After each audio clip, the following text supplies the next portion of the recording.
Welcome, everyone, to the NewVision OldWays podcast, a greatly ambitious journey of discovery where we can all learn to live better, mentally healthier, and more fulfilling lives. If you're just discovering us, feel free to go back and take the journey from the beginning. And if you're already a NewVision OldWays fan, welcome back and enjoy season 7. And now, here is your host, Tony Marinaccio. You are listening to NewVision OldWays, the podcast that explores timeless wisdom for the modern mind in a fun, relaxed, and most important, interactive way with you, the listener. I am your host, Tony Marinaccio, and let's get the episode started.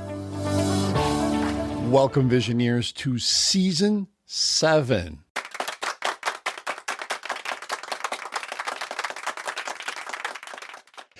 As I always say, I have the best fake audience in the entire world, and I do mean that. So I will start off this season with an episode that is so important in today's chaotic and mind-numbing environment that we live in. But first, I want to take a few moments and talk to you about the last 6 seasons and how we got to this point in general. My hope from the beginning with NewVision OldWays is that this show becomes a beacon of hope in a world set on destroying itself from the inside out. Whether we like it or not, we are each responsible for how we live our lives. And how we live our lives affects the entire ecosystem around us. What we do on a daily basis has an effect on everything we come into contact with. And for some, that is a very daunting thought. But for others like me and many of this show's fans, now dubbed the Visioneers, as you know, we want to not only improve ourselves, but help to improve the world around us. And why is that so important? Well, look around. We have a mentally decaying population with a nonstop agenda media war going on 24/7, even when there really is no war. Or, a bit on the nutty side, we have people protesting the bombing of Iran and the removal of a horrific regime here in the U.S., all while the actual people of Iran are celebrating and looking to freedom.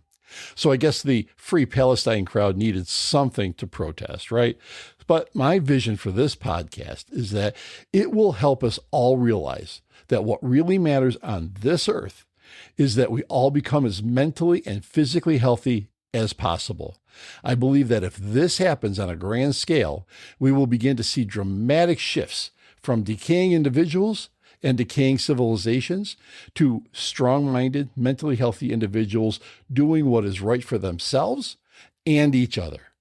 Maybe my dream is too logical, let's say, or possibly out of reach, but it can be done. And when we start by strengthening our minds and our bodies and realizing it all starts with ourselves. With NewVision OldWays, my intention is to do just that. Let's help ourselves, then each other.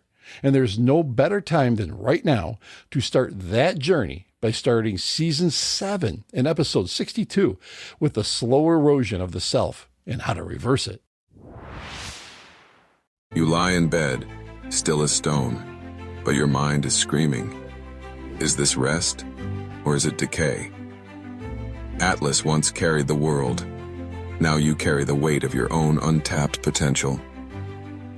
The hours slip by, rain tapping on glass, shadows stretching across cold marble. You scroll, searching for that lost spark, but it never comes to those who wait. There is no perfect moment, no sign from above. The line between recovery and rot blurs, but deep down you know when you're hiding. This is your sign. Stand up. The world does not wait for the fallen. We tend to talk about decline as if it happens to nations first. We talk about political shifts, economic instability, moral confusion in culture, media agendas, and institutional decay. But decline rarely begins at the top. In fact, it doesn't take much now, especially, to see that it begins in our own nervous systems. It begins when a person slowly loses their internal balance. Physically, mentally, emotionally, and worst of all, we do not recognize it as erosion until it has eaten our soul almost completely. But there is something even more unsettling beneath this biological layer.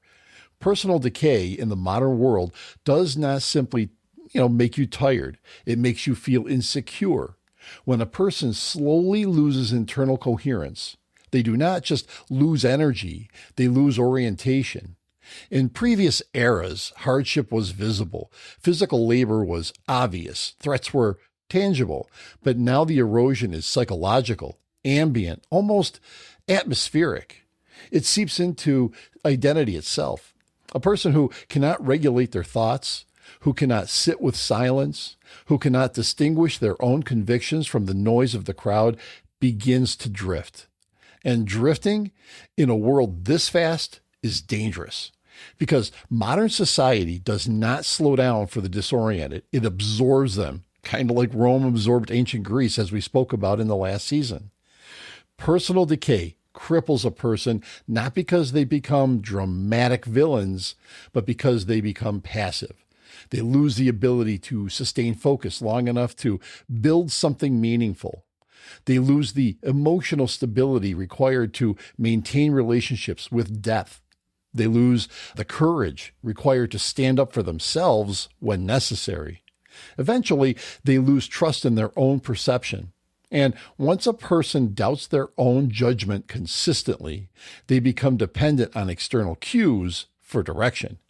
In a world saturated with competing narratives, that dependency becomes vulnerability. The modern world rewards clarity, speed, resilience, and disciplined attention, but personal erosion attacks precisely those capacities. A fragmented mind cannot think deeply. An anxious nervous system cannot evaluate risk rationally. A fatigued body cannot sustain effort. So the person begins to feel as if life itself is overwhelming. Not because reality has fundamentally changed, but because their internal architecture has weakened. And when internal architecture weakens, everything feels heavier. Decisions feel paralyzing. Conflict feels catastrophic. Responsibility feels suffocating. This is the hidden crisis. Not merely that society is chaotic, but that many individuals are losing the internal structure necessary to withstand the craziness. Without that structure, sanity feels fragile. Identity feels negotiable. Convictions feel exhausting. And in that state, the temptation is not rebellion, it is retreat. And retreat, repeated long enough, becomes decline. So, how does all of this happen? Well, most of us wake up and immediately flood our systems with stimulation before our feet touch the floor. Our brain is hit with alarms, alerts, outrage, arguments, fear-based headlines, comparison, and emotional chaos. That first cortisol spike sets the tone for the day. Now, layer onto that chronic sleep deprivation, processed foods, sedentary habits, artificial light at night, and the constant low-grade anxiety of modern life. The body remains in a subtle but sustained stress response. And here's what no one really explains clearly enough. A chronically stressed body cannot produce a calm, courageous mind. An unregulated nervous system alters perception. It narrows thinking, and it magnifies threat. It reduces impulse control. It increases irritability. When this becomes your baseline, you don't feel dramatic collapse. You feel tired, foggy, slightly anxious, slightly cynical, slightly unmotivated, and that slightness, sustained over time, becomes erosion. We are also living inside a dopamine economy. Every scroll, every notification, every short clip is a micro reward. Dopamine is not pleasure itself. It is the anticipation of reward. When your brain becomes accustomed to novelty every 30 seconds, slower forms of fulfillment begin to feel intolerable. Reading a challenging book feels exhausting. Deep conversations feel overly emotional. Prayer or meditation feels restless. Long-term goals feel distant. Any of this sound familiar? So people drift towards what feels easier. And when we constantly avoid what is difficult and meaningful, resilience begins to shrink. The ability to delay gratification weakens. The tolerance for discomfort decreases. Anxiety rises because the mind has not been trained to endure stillness. Depression creeps in because purpose requires sustained effort, and sustained effort now feels foreign. None of this feels like moral failure. It feels like I just don't have the energy, and yet energy is directly tied to discipline, and discipline is directly tied to identity. And I know this all too well because every year, just like a lot of people, I have the same problems. The winter blues set in. I eat all the wrong things at all the wrong times. I don't put in the effort into working out until it's almost summer. And I say, hey, I better lose some weight so I can look at least okay in summer gear. But if I go back to episode 52, that is me in real time, changing my outlook on the very thing and not waiting until it's panic time. The I don't have the energy excuse has got to go, and go it did. Then there is comparison. It used to be called keeping up with the Joneses, and now it's the silent psychological toxin of our age. We are exposed to curated perfection at a rate that no human being was ever designed to process. We compare our daily frustrations to someone else's filtered success, and believe me, most of it's filtered. The brain interprets repeated comparison as a status threat. A status threat activates stress pathways. Chronic stress alters mood regulation.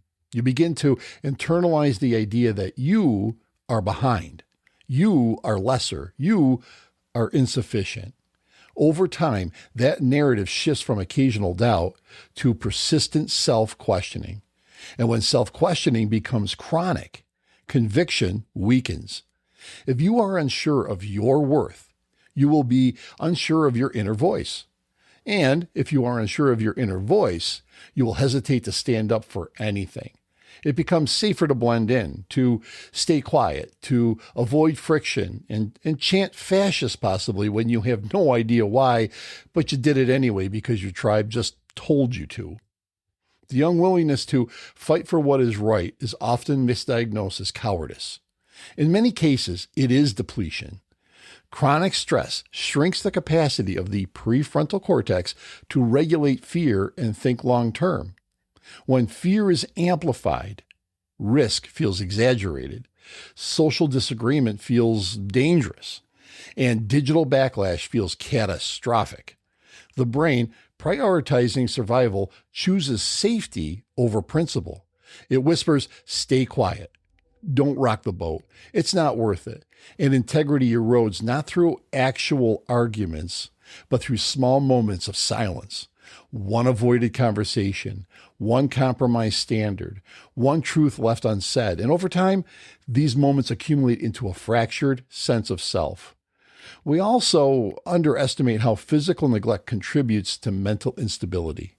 Sleep deprivation alone impairs emotional regulation and increases anxiety sensitivity. Poor diet inflames the body and, by extension, the brain.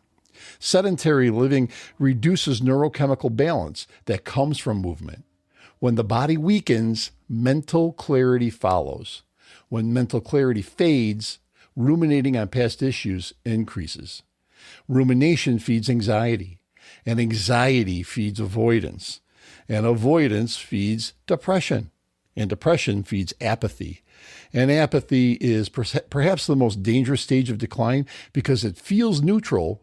It doesn't rage, but it withdraws. It doesn't argue, it disengages. And a disengaged individual cannot sustain moral courage. And losing our moral courage as individuals leads to self-decay and the eventual decay of an entire civilization if left unchecked. Just watch the news even for a few minutes and you will see what I mean. And now, Visioneers, let's take a quick break to let you know how you can support the show.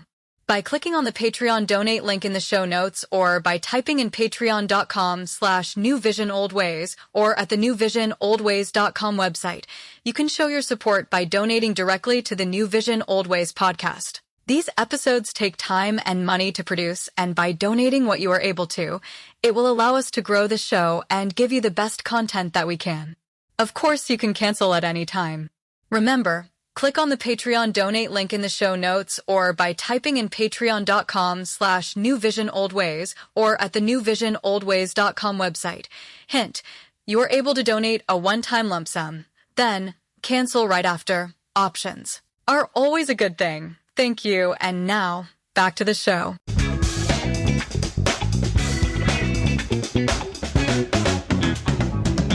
What we call losing our grip on sanity often begins as fragmentation. Constant short-form input fractures attention. Without sustained attention, complex reasoning declines.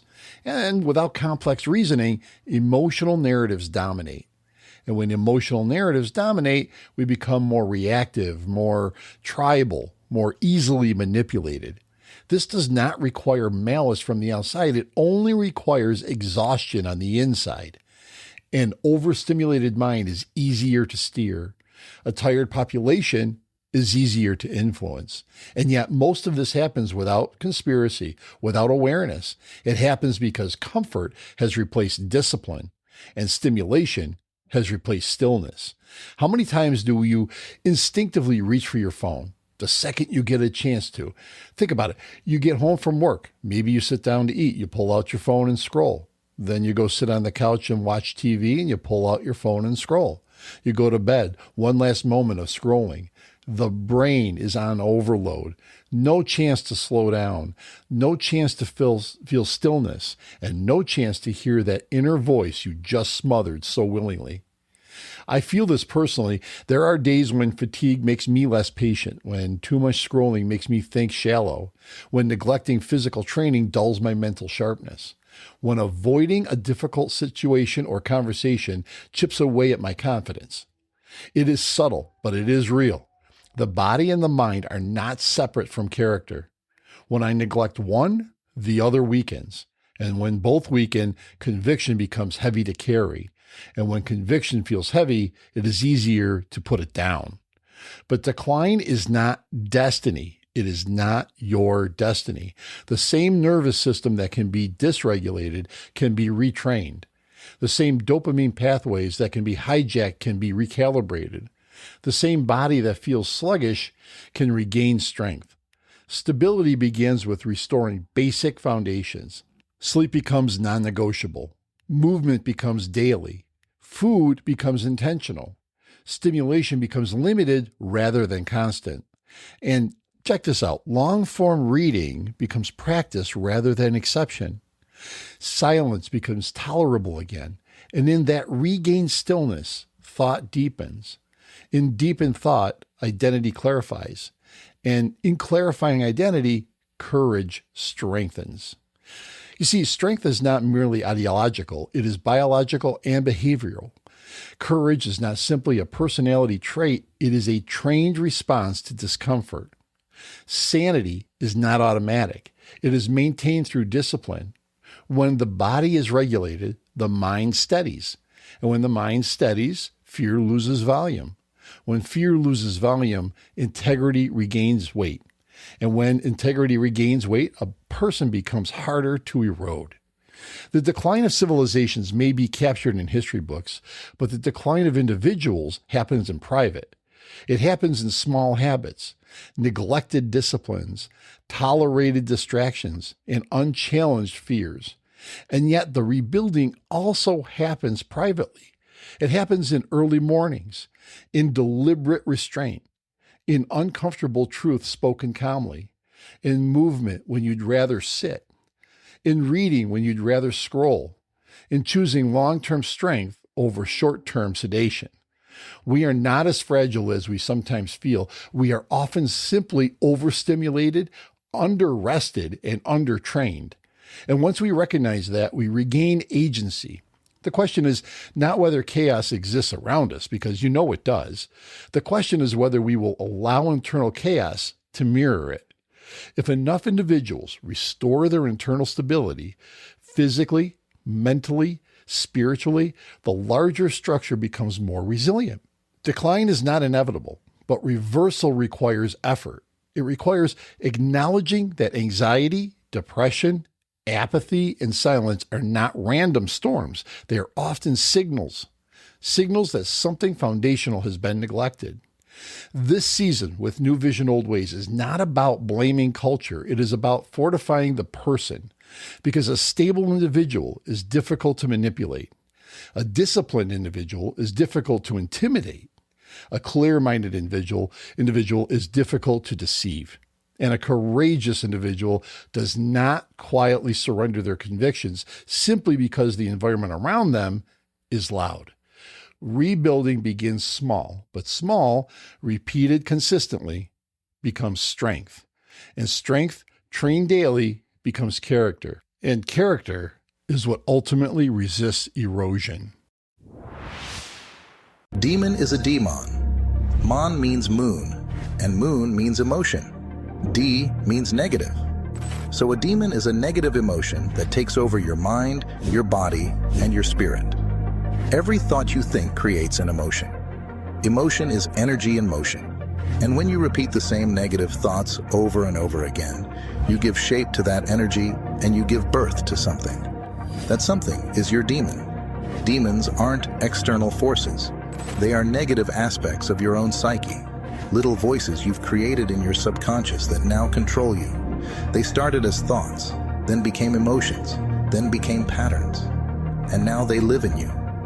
Every addiction, every self-sabotage loop is a demon you've given life to. You fed it with your energy, and now it feeds on you.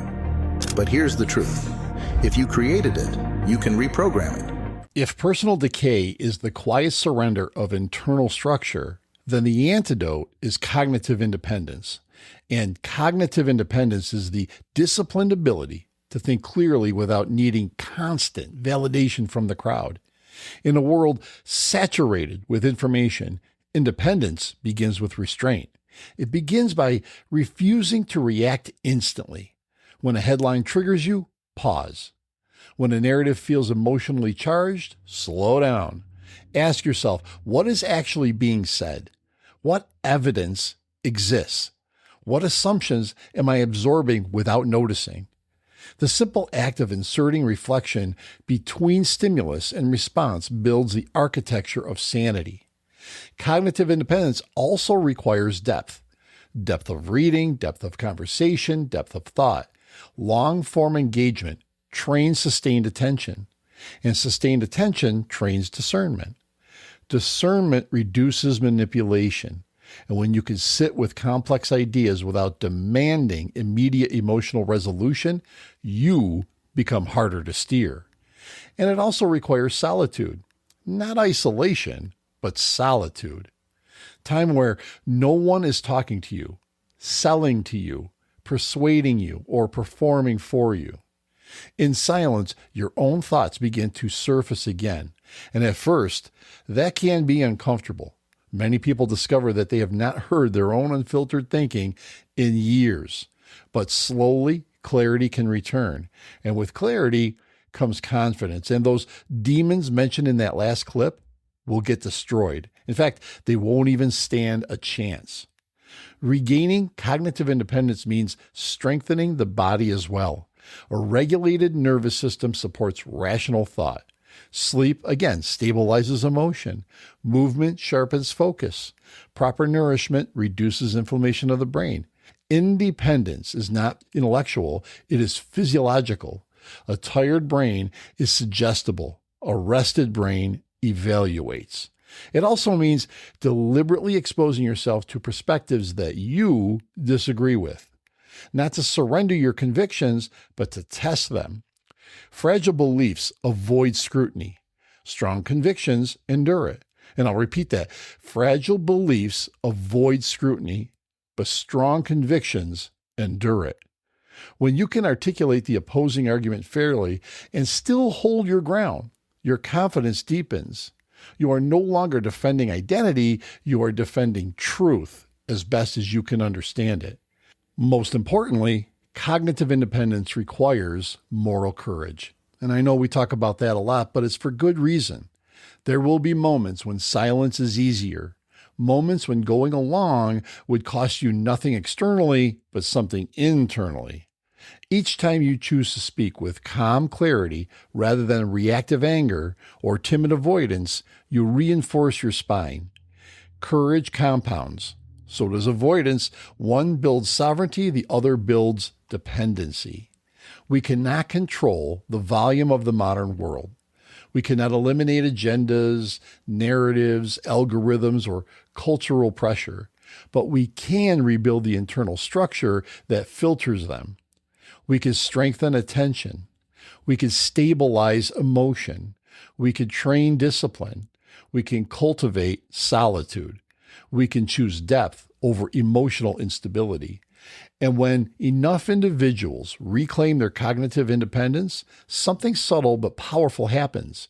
They stop being carried by every wave. They stop reacting to every spark. They stop outsourcing their judgment to the loudest voice in the room. They become steady, and steadiness is revolutionary in an age of chaos. If decline begins internally, so does renewal. Cognitive independence is not flashy. It is not viral. It will not trend, but it is the foundation of sanity. And sanity, maintained deliberately, is the beginning of true strength. And at this point, this is where I want to circle back to something we talked about in episode 61, the Tactical Action Plan, or the TAP. At that time, some of you may have heard that episode as practical, structured, almost managerial. A way to set goals, a way to stay organized, a way to be productive. But now you can see it a bit differently. A tactical action plan is not just a productivity tool, it is a defense mechanism against personal decay. Because one of the first signs of erosion is drift. When you wake up without direction, the world supplies one for you. When you lack defined priorities, algorithms become your priorities. When you don't decide what matters to you now, something louder decides it for you. A tactical action plan forces intentionality. It requires you to ask, what am I building? What habits support that? What actions move me forward? What outcome am I aiming towards? That clarity reduces anxiety because direction reduces chaos. It strengthens cognitive independence because you are no longer reacting to life. You are designing it. And that is such a big key to this. It stabilizes your nervous system because uncertainty shrinks when purpose expands. And here's the deeper layer. When you define goals across body, mind, work, relationships, you prevent fragmentation. You are not just chasing random stimulation, you are reinforcing structure. And structure is so underrated because structure protects sanity. A person with no structure at all is easily swayed. A person with defined objectives evaluates information through purpose. They ask, does this move me towards who I said I want to become? And that question alone filters out noise. A tactical action plan becomes a personal constitution. It reminds you of who you are when the world gets chaotic. It anchors you when emotion spikes. It disciplines you when motivation fades. And discipline, steady, repeated, boring discipline, is the antidote to erosion. Episode 61 was not just about being busy or staying busy. It was about being directed by your inner voice. And direction guards against decay, because personal decline thrives in aimlessness. But a directed individual is difficult to destabilize. So this is how we tie it all together. Regulate the body, protect attention, rebuild courage, cultivate solitude, train cognitive independence, and anchor it all with intentional structure. So now the foundation is stronger. Now the nervous system steadies. Now the mind sharpens. And now the will strengthens. And now, instead of drifting in a chaotic world, you are building inside of it. Now you have become a true rebel in the modern world. This is how you guard against personal decay, not by being swayed into a protest that benefits no one, not by blaming institutions, but by becoming internally structured, physiologically stable, cognitively independent, and tactically directed. That is strength, and strength, practiced consistently, does not erode easily. There is a passage from the book, The Art of Peace, which is a rewrite of The Art of War. And it reads like this: the methods of the peaceful warrior are 5: love, consciousness, vigilance, silence, and power. Relaxation and acceptance give rise to love. Love and presence give rise to consciousness. Consciousness gives rise to silence. Silence gives rise to vigilance. Love, consciousness, vigilance, and silence all give rise to power. We all have access to that power, but it's upon us to practice all that is necessary to gain that power and keep it. No one else can do it for you. Accept the journey, accept the work involved, and begin to notice the wonderful things and changes that will occur. You can do it. So start now. You will not regret it.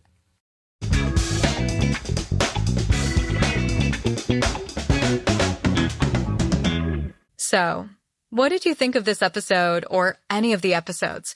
We would love to find out. And here is where to get a hold of the show and let us know. These are in the show notes, but as always, here they are. There is a Patreon support link in the show notes and on the NewVisionOldWays.com website that you can click on that will allow you to donate to the show and show your support. By donating what you can, it will allow us to book guests and cover costs. Anything will help. Cancel anytime. You can also message the show from each episode on your various platforms. Just look for the Send Us a Text Message link. If that doesn't work for you, you can email us at newvisionoldways@gmail.com. You can find us on what was Twitter, now X, at NewVisionOldWay, no S on that one. Check the New Vision Old Ways YouTube channel. Type in New Vision, one word, Old Ways, one word, channel, and please subscribe. It is free and will show support for the show. It really means a lot and will help grow the show on YouTube. Find us on Facebook, New Vision Old Ways. Podcast, you should easily find us. And as a reminder, these are still growing platforms for us and expanding all the time, so we need your help to get the flow going with the community. And last but not least, if you can do me a huge favor and subscribe to us, like us, follow us, leave a review on whatever platform you found us on. That would be so appreciated. That will also help secure guests that we will be booking in the future. So, here we are, Season 7. We have a lot to cover, so thank you for listening. We can't wait to get your input, and I also can't wait until we get together for the next episode of New Vision Old Ways. Until then, stay true to yourself, stay informed, and stay empowered. But the most important thing is... This episode and all the episodes of New Vision Old Ways podcast have been written, engineered, and produced by Tony Marinaccio and TKM Productions.